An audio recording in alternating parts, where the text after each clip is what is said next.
ও আমার দেশের মাটি, তোমার পরে ঠেকাই মাথা। ও আমার দেশের মাটি, তোমার পরে ঠেকাই মাথা। তোমাতে বিশ্বময়ীর, তোমাতে বিশ্বমায়ের আঁচল পাতা। ও আমার দেশের মাটি, তোমার পরে ঠেকাই মাথা। ও আমার দেশের মাটি, তোমার পরে ঠেকাই মাথা। আমার নাম দোস্ত মোহাম্মদ শিকদার, প্রাক্তন মেজর। আমার পিতা আব্দুল বারিক শিকদার, আমার মাতা মুসাম্মদ হালিমা খাতুন। আমি তার 6 সন্তানের ভিতরে আমি দ্বিতীয়, আমি সবচেয়ে বড় ছেলে। আমার বড় বোন, আমরা 5 ভাই। আমি খুব ছোটবেলায়, আমাদের বাড়ি ছিল আগে এটাকে মাদারীপুরের বা ফরিদপুরের ভেদেগঞ্জ থানায় লাকাতে শিকদার বাড়ি। আমি আমার হাতে খড়ি হয় আমার সেই গ্রামের স্কুলের, যে স্কুলটা আমার বাড়ির ঘাটা বলি আমরা, লাকাতে শিকদার বাড়ির স্কুল। এখন মানচিত্র বদলে গেছে, অনেক কিছু নতুন এসেছে, অনেক কিছু পুরাতন জিনিস বিলীন হয়ে গেছে। পড়াশোনা করি, এরপরে আমি অসুস্থ থাকি 2 বছর। বাবা নিয়ে আসেন ঢাকাতে অসুস্থ অবস্থায়। আমার পড়ালেখা শুরু হয়ে যায় ইংলিশ মিডিয়ামে, ক্যান্ট মডার্ন স্কুল, ঢাকা ক্যান্টনমেন্টে, যেটা এখন শহীদ আনোয়ার বালিকা বিদ্যালয়। সেখানে আমি কিছুকাল পড়াশোনা করে আমি ফার্দার, যেহেতু এটা কোয়েড, মেয়েদের প্রায়োরিটি, আর ছেলেরা from class 4 they have to migrate to some other place. তখন নতুন সায়েন্স স্কুল তৈরি হয়েছে, আমি সেখানে ঢুকি, 1 বছর ছিলাম। সেখান থেকে আমি কম্পিটিটিভ পরীক্ষায় পাশ হয়ে আমি লোয়াটোপা, যেটা মারিতে রাওয়ালপিন্ডি ডিস্ট্রিক্টে অবস্থিত, যেখানে প্রায় বছরে 3 হতে 4 মাস বরফ পড়ে, শৈলশহর, সেখানে ছিলাম। খুব সুন্দর পরিবেশ। আমি কখনো কোনো রাজনীতি করিনি। আমার পড়াশোনা যা করেছি সেখানে, যারা আমাদের টিচাররা ছিল, অনেক বিশাল হৃদয়ের লোক ছিল। সেখানে পড়ানোর স্টাইলটা ছিল আলাদা। 1969-এ আমি সেখান থেকে সারগোদাতে পড়ে যাই। সারগোদা থেকে আমি 69-এ জয়েন করে পিএফ একাডেমির initial training wing, again in লোয়াটোপা, রেসালপুরের একটা অঙ্গ।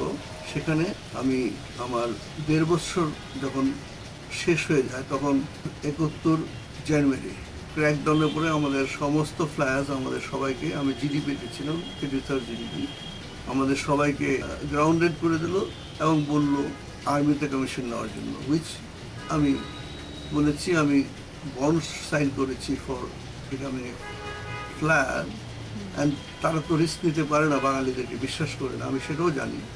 এটা ছিল আমার একটা সাইকোলজিক্যাল ওয়ার ওদের সাথে। ইন্টারোগেশনস সব পার হয়ে আমি 19শে জুলাই, যতটুকু আমার মনে পড়ে, আমি করাচি হয়ে ঢাকায় এসে নামি।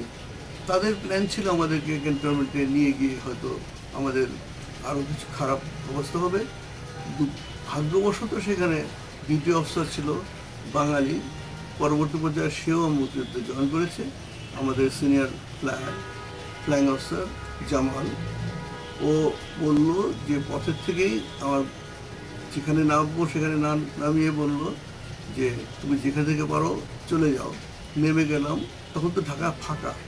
19শে জুলাই দিনের বেলা এসে পৌঁছেছি। তারপরে উয়ারিতে গেলাম, 11 ওয়ার স্ট্রিটে, যেখানে আমার চাচাতো ভাই, তার বাসায় উঠলাম। রাতে শুনলাম আর্মি পেট্রোল করছে, আমাকে হয়তো তুলে নিয়ে যাবে। আমাকে বললো তুমি গ্রামে চলে যাও। আমি 2-1 দিনের ভিতরেই গ্রামের পথে পাড়ে গেলাম লঞ্চে করে, শরীয়তপুর, বর্তমান শরীয়তপুর, তখন ফরিদপুর, ভেদেগঞ্জ, সেখানে আমার গ্রামে গেলাম।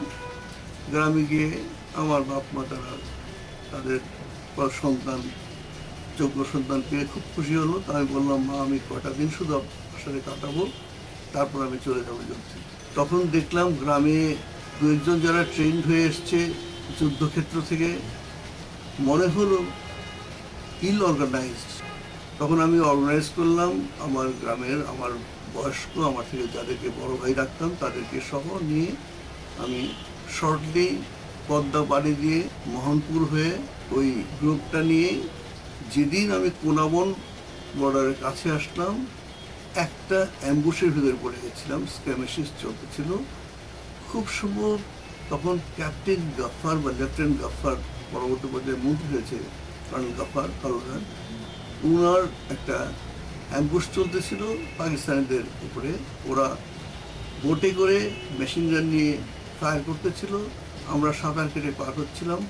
নিচে ধান ক্ষেত আর পানি, অথই পানি। সেখান থেকে আমরা আমাদের সর্বস্ব হারে, এমনকি শুধু আন্ডারওয়্যার ছিল, কোনো লুঙ্গি রাখে নেই, গেঞ্জিও খুলে ফেলছি খালি গায়ে, পাড়ে পৌঁছলাম। তখনও গোলাগুলি চলছে। তখন আমাকে জিজ্ঞাসা করলো ওইখানে যে সিনিয়র যারাই ছিল যে আপনাদের ভিতরে কেউ আছেন কি কিসের। আমি তখন আমার আর্ম ফোর্সেসের, আমি বললাম আমি অমর, আমি ফ্লাইট ক্যাডেট। ওইখানে খণ্ড যুদ্ধে অংশগ্রহণ করলাম। ব্যাটল কী জিনিস, যুদ্ধ দামামা কী জিনিস, যুদ্ধের ভিতরে যে কত হাজার গুলি চলে, সেই বিভৎস, উপর দিয়ে আর্টিলারি শেল আসতেছে, ওরা আর্টিলারি শেল মারতেছে, এবং আমরা যেখান দিয়ে যাচ্ছি ওপিরা আমাদেরকে লোকেট করতেছে, সেটাও বুঝতে পারলাম। আমি সেই একটা ঘরে উঠলাম, সেখানে একজন আমাদের আহত ছিল, তাকে সরায় নিল। আমি এলএমজি অন্তত বললাম যে আমি অ্যাটলিস্ট তোমাদেরকে বুলেটগুলি ম্যাগাজিনে ঢুকিয়ে দেই। তখন বললো স্যার আপনি যদি চালাতে পারেন তাহলে, যেহেতু এলএমজি চালাচ্ছিল আপনি আসলে, তো আমিও কক করে চালাচ্ছিলাম। তা যেহেতু আমার যুদ্ধক্ষেত্র না, এখন মাত্র আমি যাচ্ছি, আমি জাস্ট ওখান থেকে আমার জীবনের অভিষেক মুক্তিযুদ্ধে। তারপরে সেই খণ্ড যুদ্ধটা শেষ হলো। পাকিস্তানের হতাহত পানির ভিতরের কথা আমরা বলতে পারি না। আমাদের ভিতরে একজন সিরিয়াসলি ইনজিওর ছিল, ব্লিডিং হচ্ছিল, তাকে নিয়ে গেল। এবং আমার দুর্ভাগ্য যে সেই লোকটাও নাকি আমাদেরই থানার, আমাদেরই রামভদ্র বলবো একটা জায়গার, সেই গ্রামের নায়ক বাহাদুর ছিল। যুদ্ধ থেমে গেল এখানে আপাতত। আমরা কুইকলি ওখান থেকে এক্সট্রিকেট করলাম এবং কোনাবন বর্ডারে গেলাম। দেখলাম বিএসএফের লোকরা দাঁড়ায় আছে। আমি তখন কোনাবন চিনি না, কোনাবনটা হলো পরে বুঝলাম এটা হলো কসবা, যে জায়গাটা তারই ইন্ডিয়ান সাইডটা হয় কোনাবন। সেখান থেকে গাড়িতে উঠলাম। ইন শর্ট আমি পৌঁছে গেলাম মেলাঘর। আমি আমার বাকি ছেলেদেরকে রেখে আমি একটা লোকাল গাড়িতে করে আগরতলাতে আসলাম। সেখানে এসে কংগ্রেস ভবনে, সেখান থেকে পরের দিন শালবাগানে, যেখানে বিডিএফ হেডকোয়ার্টার, গেলাম। সেখানে আমাকে ট্রানজিটে থাকতে হবে, যেহেতু আমি এয়ারফোর্সের, আর এয়ারফোর্সের সবাই আছে তখন কলকাতা সম্ভবত। আমি শুনলাম একদিন দুদিন পরে আমি ক্লান্ত হয়ে গেলাম যে আমি কি তাহলে এখানে বসে বসে যুদ্ধ শেষ দেখে যাব। সেই অবস্থায় আমি বিডিএফ হেডকোয়ার্টারে, তখন আমাদের সিএস ছিল মেজর রব, যে পরে জেনারেল রব হয়েছিলেন, এবং ফতা চৌধুরী, যে আমার বন্ধুর বাপ, উনি ছিলেন ক্যাপ্টেন ফতা চৌধুরী, উনি অ্যাডমিনিস্ট্রেটিভ অফিসার ছিলেন। আমি সোজা কারোকে তর্ক না করে ভিতরে গিয়ে আমি বললাম স্যার আমার কিছু প্রশ্ন আছে। বলে ইয়েস, হু আর ইউ? আমি বললাম স্যার আমার নাম অমর, আমি ফ্লাইট ক্যাডেট দোস্ত মোহাম্মদ শিকদার। তো বলল কী বলো, প্লিজ সিট ডাউন। স্যার আমি সিট ডাউনের আগে একটা জিনিস জানতে চাচ্ছি, আমাকে কি এখানেই থাকতে হবে? কী কারণ? বলে না, তোমরা এয়ারফোর্সে যারা আছো তারা তো কলকাতাতে যাবা। আমি কলকাতায় কোনো যুদ্ধ চলছে স্যার? না স্যার, আমি তো যুদ্ধ করতে আসছি, কলকাতায় যদি যুদ্ধ হয় অবশ্যই আমি কলকাতায় যাবো, তা না হলে আই ডিফাই স্যার। আমি যুদ্ধ করতে এসেছি, এখানে যেখানে যুদ্ধ আছে সেখানে আমাকে পাঠানো। তখন সে ডাকলো তার নাম্বার 2 যে ফতেহ চৌধুরী, ঠিক আছে কালকে তো খালেদ আসতেছে আর শফিউল আসতেছে, ওদের কাছে আমি জিজ্ঞাসা করবো কে চায়। ঠিক তাই পরের দিন আসলেন। প্রথমবারের মতো দেখলাম তৎকালীন মেজর খালেদ মোশাররফ বা কর্নেল খালেদ মোশাররফ এবং কর্নেল শফিউল্লাহকে দেখলাম। তখন খালেদ মোশাররফ বললেন যে স্যার আমার তো এরকম অবসর হলে খুব ভালো হয়, আমার কাছে বেশ কিছু আছে এরকম ক্যাডেটস, তাদেরকে আমি লেফটেন্যান্ট করে রেখেছি, তো ওকে দিয়ে দেন। তখন শফিউল্লাহ বলল আই ওয়ান্ট দোস্ত মোহাম্মদ। সেখান থেকে আমাকে বিকালের দিকে আমার জন্য একটা গাড়ি ডিটেল করে দিল। আমি এবং তার আমাদের অ্যাডমিনিস্ট্রেটিভ অফিসার যে আছে তার সাথে আমি চলে গেলাম হেজামারা, সেটা আমাদের সেক্টর হেডকোয়ার্টার, সেই সেক্টরে এক রাত্র থাকলাম। পরের দিন আমাকে পোস্টিং দিল আলফা কোম্পানি, যেটা জেনারেল নাসিম, তখন ক্যাপ্টেন নাসিম, তার ইউনিটে। সেই ইউনিটটাই পরবর্তী পর্যায়ে আমি এবং নাসিম ভাই মিলে এই পুরো একটা নতুন ব্যাটালিয়ন দাঁড় করলাম, সেটার নাম 11 বেঙ্গল। যদিও রোস্টামে কোথাও আমার নাম আছে কি না, ইতিহাসে তো আমার কোথাও নাম থাকবে না, যে আমি ওটার ফাউন্ডিং অ্যাডমিরাল ছিলাম। ফাউন্ডিং ওটা তৈরি করেছি, একে প্রান্তরে গিয়ে ট্রুপস জোগাড় করেছি আমি এবং তৎকালীন মেজর নাসিম। আর আমার সবচেয়ে বড় দুর্ভাগ্য, তাদের সাথে আমরা যাদের সাথে যুদ্ধ করেছি তারা অনেকে বই লিখেছে, কোনো পাতায় না মুক্তিযোদ্ধাদের লিস্টে আমার নাম আছে, না আর্মিতে চাকরি করেছি যখন, আর্মিতে তো অবশ্যই আমার নাম তারা মুছে ফেলেছে। Totally obliterated, totally destroyed. আমি আমার একটা যুদ্ধেরই শুধু বর্ণনা দেবো, এটা ছিল ধর্মনগর অপারেশন, যেটা হলো আগরতলা এয়ারপোর্ট থেকে উত্তর দিকে এবং মন্তরা চা বাগানের নিচে একটা এনক্লেভ, সেখানে একটা প্লাটুন ফরমেশনে স্ট্রং হোল্ড ছিল পাকিস্তানিদের। ওটা ছিল battalion formation attack, trial attack.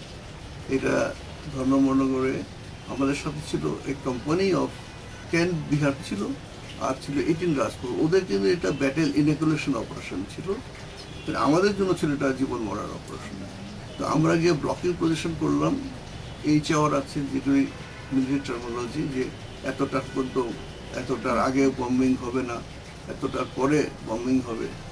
আমিও আর্মির এতগুলি টেকনিক ততদিন জানতাম না, তখন যখন যেহেতু গেছি বাই দ্যাট টাইম আমি জানতে পেরেছি। এবং তখন আমার আসা যাওয়া ব্রিগেড হেডকোয়ার্টারে আমি জেনারেল গঞ্জালেসকেও দেখেছি, আর ব্রিগেডিয়ার পান্ডিকেও দেখেছি। এবং যেহেতু আমি একটু ফ্লেম ওয়ার্ন ছিলাম, আমার ব্যাকগ্রাউন্ডটা ছিল কিছুটা লোয়ার টুপার, অ্যাফ্লুয়েন্ট ছিলাম, সবাই আমাকে ভালোবাসত।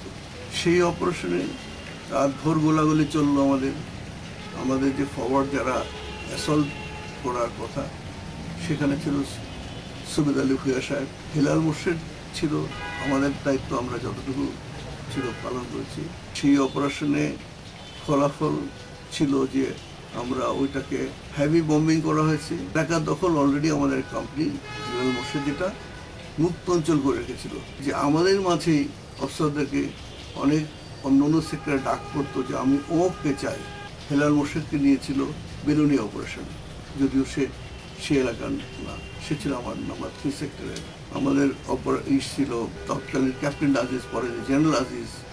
উনি সুরমা ব্রিজ ডেমোলিশন এবং ওই অপারেশনটাতে উনি ছিলেন। তারা বীরত্বের সাথে যুদ্ধ করেছে। আমি ওই দিন জিজ্ঞাসা করলাম জেনারেল নাসিমকে যে স্যার, একটা অপারেশন তো আপনি একটা সৈনিককে বাঁচানোর জন্য গেলেন আর তাকে কাঁধে তুলে নিয়ে আসলেন, সে কিন্তু এখন বিস্তৃত বয়স হয়ে গেছে, বলতেও পারলো না, দোষ পর্যন্ত ভুলে গেছি। আজকে আমাকে যখন প্রশ্ন করছেন, আমাকে যখন জানতে চান আমার কাছ থেকে, আমারও অনেক কিছু বিস্তৃত হয়ে গেছে। এই অপারেশন শেষ হওয়ার পরে আসলাম, তারপরে প্রথম এসএসের ছেলেগুলি আসলো। আমি তো এই ব্যাটালিয়ান অলরেডি আমরা নতুন ব্যাটালিয়ান অর্গানাইজ করে, জায়গাটার নাম আমার ঠিক মনে পড়তেছি না, চা বাগান ছিল। এটা হেজামারা থেকে, যদি লোকরা বলে হেজামারা থেকে প্রায় 3-4 কিলোমিটার দূরে সেকেন্ড বেঙ্গল আর 11 বেঙ্গল দুইটা ক্যাম্প আমরা করেছিলাম। নতুন অফিসাররা আসলো মূর্তি থেকে, তাদেরকে আমি রিসিভ করলাম। আর 2-4 দিন পরে আমাকে চলে যেতে হলো এখান থেকে মূর্তিতে। সুতরাং ফাইনাল অ্যাসল্টের সময় ছিলাম না, দুর্ভাগ্য। যদিও পুরোটা প্ল্যান আমার সাথে করা হয়েছিল। প্রথম to arrive Dhaka regular infantry battalion, এই second East Bengal, 11 East Bengal. General Nasim যেহেতু ইনজিওর্ড হলেন, উনি প্রায় মারা যাচ্ছিলেন, খুব বড় রকমের আঘাত তার, সে এখনো সারাটা জানান তাকে ঘুরিয়ে চলতে হচ্ছে। যখন তারা বর্তমান খিলক্ষেত এলাকাটা এই পর্যন্ত পৌঁছে, তখন কিন্তু অলরেডি 14 ডিসেম্বরের শেষ, 15 ডিসেম্বর। 16 ডিসেম্বর সকালবেলা সে থেকে ইস্টার্ন কমান্ড কলকাতা থেকে একটা সিগন্যাল আসে আমাদের সেক্টর হেডকোয়ার্টারে। আমাদের তৎকালীন S forces commander colonel Shafiullah, পরে যে জেনারেল শফিউল্লাহ চিফ অফ হচ্ছে, তার কাছে এসছে। বিকজ তারা বলছে যে Riazi he has submitted his willingness to surrender. Psy warfare চলতেছিল, লিফলেটিং চলতেছিল। ওদেরকে বলা হচ্ছিল তোমাদের বাড়িতে অযথা তোমার স্ত্রী হবে বিধবা, তোমার মা হবে সন্তানহারা, তোমার সন্তান হবে এতিম, তুমি কি চাও? আমরা তো পৌঁছে গেছি। ওই মোমেন্টে নিয়াজি দেখলো তার লোকটাও তার বিরুদ্ধে চলে গেছে। আজকে হয়তো অনেকে বলে আমরা লাস্ট বুলেট পর্যন্ত যুদ্ধ করব। তো আপনাকে একটা সামান্য উদাহরণ দিচ্ছি। আমার যখন এইটা মেসেজটা আসলো যে কলকাতা থেকে হেলিকপ্টার আসতেছে, কারণ এয়ারপোর্টটা তো বম্বিং করে শেষ করে দেওয়া হয়েছে, জেনারেল অরোরা, জগদীশ সিং অরোরা আসতেছেন, ইদানিংকালে আমি জানতে পেরেছি যে কি ঘটনা হয়েছিল সেই ইসের আগে, সারেন্ডারের আগে। সম্ভবত 13-14 তারিখে নিয়াজিকে নেয়ার জন্য একটা প্লেন আসতেছিল মিয়ানমার থেকে, তৎকালীন বার্মা থেকে ঢাকা পর্যন্ত এসছে প্রায়। তখন আমাদের মিত্র বাহিনী এসে হ্যাভি বম্বিং করলো ঢাকা এয়ারপোর্টে, যাতে কোনো প্লেন নামতে না পারে। এটা এই সত্য ঘটনা অনেকে জানতো না। আজকে 46 বছর হয়ে গেছে। আমরা ওদিন আমাদের বন্ধুরা যারা ভারত থেকে আসলো, তারা যখন এইটা বললো যে তোমরা কি জানো যে ওদিন আমরা যারা বম্বিং করেছে তারাই ঘটেছিল। সত্যি নিয়াজি পালাতে চেয়েছিল ওদেরকে রেখে, যাতে করে আরও আমাদের ধ্বংস হয়। এরপর যখন নিয়াজি যেতে পারলো না, তারপরে তার ডিসিশন হলো যে এখন সারেন্ডার ছাড়া আর কোনো উপায় নেই। হেলিকপ্টার করে আসছে, এই মেসেজটা আসছে আমাদের সেক্রেটারি হেডকোয়ার্টার, এবং অর্ডার এসছে যে colonel Shafiullah has to go to the airport escort, কারণ তারা they want a freedom fighter. তাদের কমান্ডার কি আছে এখানে, পাকিস্তানিদের মধ্য দিয়ে আসতে হবে। ঢাকা ক্যান্টনমেন্ট তখন গিজগিজ করতেছে, সমস্ত চারদিক থেকে যে ট্রুপস আসছে পাকিস্তানিরা। তখন যেন শফিউল্লাহ লোকটা খুব লম্বা না, আমারই মতো পেটে, সে বলল যে মেক এ প্যাসেজ। তারা তার জন্য করিডোর করে দিল। সে আমাদের ট্রুপস, আমার এখন নামগুলি বলতে পারবো না, তারা আসলো এবং এই প্ল্যাটফর্মটা তৈরি করে সারেন্ডার হলো। আমাদের ওই মইনুল ইসলাম চৌধুরী, মেজর মইনুল ইসলাম চৌধুরী, ক্যাপ্টেন হায়দার তো তখন ছিলেন, সাথে খন্দকার সব ছিল আমাদের মিত্র, আমাদের তরফ থেকে হায়ার অফিসার। অবশ্যই সে তার কিসের জেনারেল শফিউল্লাহ থেকে সিনিয়র, কিন্তু অপারেশনালি জেনারেল শফিউল্লাহকেই তারা দায়িত্ব দিয়েছে এটা অ্যারেঞ্জ করার জন্য। তার জন্য উনি ছিলেন ওখানে, এটা টোটাল অর্গানাইজ করেছেন এবং সারেন্ডার সেরেমনি পর্যন্ত এবং তারপর ফেরত নেওয়া পুরোটা তাকে এসকর্ট করেছে। আমার সেকেন্ড বেঙ্গলে এসকর্ট করেছি। তার জন্য আমি নিজেকে অনেক গর্ব বোধ করি যে আমার এই সারেন্ডার সেরেমনিতেও আমাদের অনেক অবদান আছে। আমরা যুদ্ধেও, যদিও পাকিস্তানিরা আমাদের মা বোনদের উপর অত্যাচার করে নিরস্ত্র, আমরা ওদের নিরস্ত্র কারোর উপর কখনো বিভিন্ন সময় আমরা করে নাই। যেটা আমাদের অপারেশন ছিল গরিলা অপারেশন, কিন্তু আমরা ফলো করেছি রেগুলার আর্মি। গরিলাদের তো কোনো দায়িত্ব থাকে না, ধরলাম মেরে ফেললাম।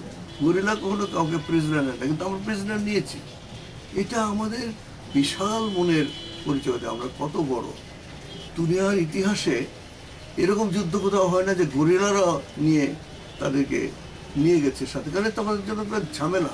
কেউ আহত হয়েছে তাকে নেওয়া যায় না, কিন্তু ওরা আহত হলে তাদেরকে আমরা নিয়েছি, আমরা ট্রিটমেন্ট দিয়েছি। গরিলা ওয়ারফেয়ারে ভিয়েতনাম 20-25 বছরে যেটা করতে পারছে, করেছে, অবশ্যই করেছে। আমরা 9 মাসের মধ্যে ওদেরকে এত ঘায়েল করা হয়েছে, এত বড় সৈন্য বাহিনীকে, ওদের প্রতিটা গিরায় গিরায় ব্যথা ছিল, ওরা নড়তে পারত না কোনো জায়গা থেকে কোথাও। জনগণ আমাদেরকে অবশ্যই সহযোগিতা দিচ্ছে। তারপর গ্রাম, তারা তাদের স্যাক্রিফাইসটা সবচেয়ে বড়। অনেকেই বলে না, হয়তো তারা যুদ্ধ করে না, ওই সাহস নাই, কিন্তু তারা তা পুরুষ নয়, কারা তো মরতে পেরেছে। কারণ আমরা চলে আসার পরে কিন্তু ওই গ্রামটা জ্বালায় গেছে, ওই গ্রাম থেকে মেয়ে তুলে নিয়ে গেছে, ওই গ্রাম থেকে ছেলেদেরকে তুলে গেছে, যাকে পাইছে। তো ওই রিস্ক তো তারা নিয়েছে আমাদের জন্য, আমাদেরকে ভয় পেয়ে তারা আমাদেরকে আশ্রয় দেয় নাই। হয়তো অল্প কিছু ছিল আমাদের দেশবিরোধী, ওইটা একটা ক্রান্তি লগ্ন, যেটা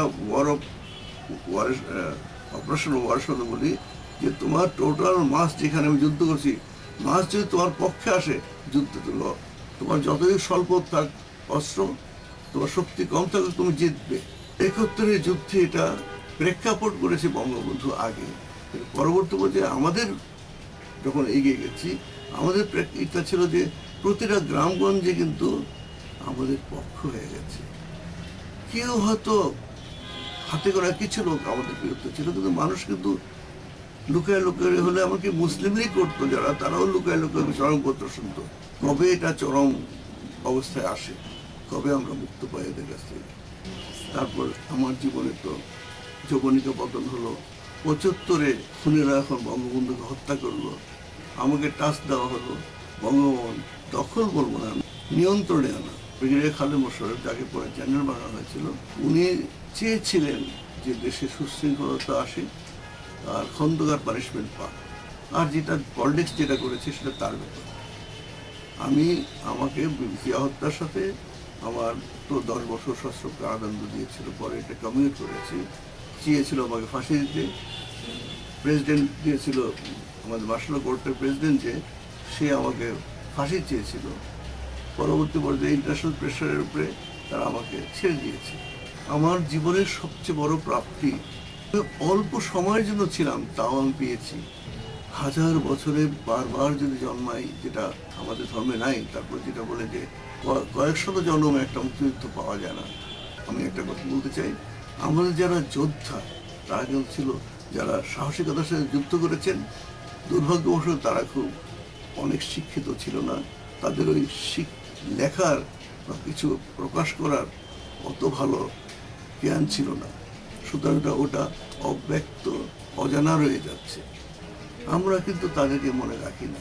আমি ইন্ডিয়াতে দেখেছি তারা তাদের বীরদেরকে যে সম্মান দেয়, আমাদেরকে যে সম্মান দিয়েছে, আমার ওয়াইফের চোখ দিয়ে আমরা যখন তারা লাস্ট পোস্ট বাজাচ্ছিল, ওরা 2 হেলিকপ্টার বোঝায় ফুলের পাপড়ি আমাদের উপর ছিটে দিচ্ছিল, তখন আমার ওয়াইফ আমার পাশে ছিল, এটা ফোর্ট উইলিয়ামে 2011-তে। আমি দেখলাম ও কি যেটা করছে, আমি ভাবলাম যে হয়তো তার চোখে কোনো ময়লা, তো বললো না গো, আজকে এত প্রায় 40 বছর হয় তোমার সাথে আমি সংসার করছি, তুমি একজন যোদ্ধা, আমি তোমার কৃতিত্ব সম্বন্ধে এখানে এসে শুনলাম। বাংলাদেশে কোনোদিন কেউ কোনোদিন বলেই নাই তুমি কে লোকটা। মুন্সি আব্দুর রব মুখলেস মনে হয় সে সাধারণ যেটা হয়েছে, এরাও মানে আনপ্যারালাল হিরোইক। এইগুলি নিয়ে তো গল্প কাহিনী, বাস্তব। আমি অ্যাপিল করেছি Battle of Bulge, Heroes of Telemark, Great Escape, Bridge of the River Kwai, Ballad of a Soldier, Trains are Flying, Midway Glory, কত কত গল্প তারা বাস্তব ভিত্তিক লিখেছে। আমাদের এত বাস্তব ঘটনা থাকার পরও আজ পর্যন্ত কোনো লেখক এগিয়ে আসে নাই যে বাস্তবতাটা একটু সামনে ধরি। কোনো একটা বীরত্ব নিয়ে লেখা হয়নি। আমি জানি আমি একজন মেজর হয়ে বের হয়ে আসছি, রিটায়ার করছে, যাই বলেন। এখন আমার পরে লোকরা MS PhD করছে আর্ম ফোর্সেসে, তারাও জানে না আমাদের যুদ্ধটা কীভাবে হয়েছে। সারেন্ডার সম্বন্ধে কিন্তু অনেক কিছু লেখা যায়, শুধু ঢাকার সারেন্ডার না, প্রতিটা অঞ্চলের সারেন্ডার হয়েছে, আজও এটার সম্বন্ধে কেউ লেখা নেই। কারণ আমাদের 75 পরের সরকার সবগুলি ছিল আমাদের মুক্তিযুদ্ধের বিপক্ষে শক্তি, এরাই আমাদের ইতিহাস বিকৃত করেছে। এই যে আপনি যুদ্ধ করলেন, এটা কতটা সফল, মানে বর্তমান পর্যন্ত আপনি কি মনে করেন? সাফল্য কিন্তু 2-4 বছরে হয় না। আপনি যদি দেখেন আমেরিকান ওয়ার অফ ইন্ডিপেন্ডেন্স, যেটা ওয়ার্ল্ডে আমাদের সাথে তুলনা করা হয়, ওয়ার অফ ইন্ডিপেন্ডেন্সের পরে তাদের প্রায় 99 বছর পর্যন্ত হলো তাদের মালয়েশিয়া এবং তাদের নিজের দেশে অন্তর্দ্বন্দ্ব, যেটা নর্থ সাউথ ইস্ট ওয়েস্ট ঘটনা ঘটছে। এই জর্জ ওয়াশিংটন থেকে শুরু করে 1800 সামথিং পর্যন্ত তারা তাদের দেশে সিভিল ওয়ার ছিল। এটা সব দেশেই হয়। আজকে যদি আপনি দেখেন আমাদের সফলতা, আমি জানি দেশে অবৈধ বা অসৎ ব্যবসায়ী আছে, অসৎ ব্যুরোক্রেসি আছে, এটা প্রতিটা দেশেই হয়। এটা ক্লিন আপও একটা সময় হয়। আপনাকে সময় দিতে হবে প্রত্যেকটা জিনিসে। আমাদের ভান্ডার ছিল শূন্য। অনেকেই জানে না যে আমাদের কোনো ডলার ছিল না, আমাদের গোল্ড ছিল না। আমি কোনো ইকোনমিক্স না। একটু ডলার আর গোল্ড না হলে আপনি LC খুলবেন কি দিয়ে?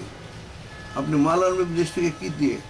আমাদের ইন্ডাস্ট্রির সমস্তগুলি স্পেয়ার পার্টস যখন না থাকে, আপনার গাড়ি চলে না, স্পেয়ার পার্টস না থাকলে ইন্ডাস্ট্রি চলে না। সবাইকে আজকের এই ডিজিটাল যুগে এসে তারা চিন্তা করতে পারবে না আমরা কতটুকু হ্যান্ডিক্যাপ ছিলাম। আমাদের একটা টেন্টের জন্য অথরাইজ ছিল একটা ল্যান্টার্ন হারিকেন।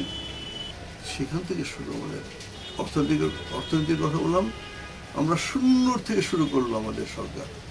আপনি যদি দেখেন আমাদের অর্থনৈতিক প্রবৃদ্ধি। নতুন প্রজন্মকে আপনি কি পরামর্শ দিবেন?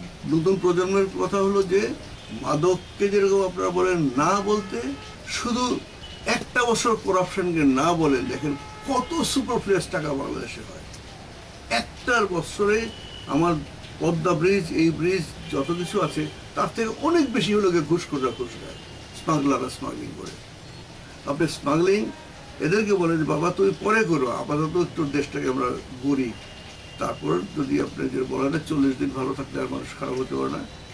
একটা বছর বা একটা সময়কাল যে এই দিন হইতে এই দিন পর্যন্ত কেউ ঘুষ খাবে না।